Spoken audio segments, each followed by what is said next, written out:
প্রায় 129 বোতল ফেনসিডিল আটক করে পাটগ্রাম থানা পুলিশ।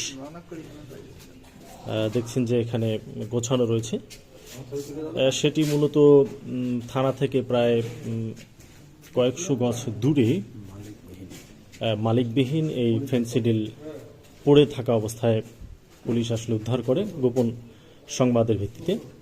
আমরা প্রাথমিকভাবে জেনেছি যে একজন আসলে মোটরসাইকেল যোগে সেটি নিয়ে যাওয়ার মুহূর্তে থানার প্রায় কয়েকশো গজ আগে সেই মোটরসাইকেল থেকে এই ফেনসিডিলগুলো পড়ে যায়। মাদক দ্রব্য বহনকারী সেই ব্যক্তি আর সেগুলো তুলতে পারেনি, ভয়ে সম্ভবত ফেলে রেখে চলে গিয়েছিল। পরবর্তীতে সংবাদ পেয়ে পুলিশ সেখানে ঘটনাস্থলে গিয়ে এই 129টি ফেনসিডিল বোতল উদ্ধার করে।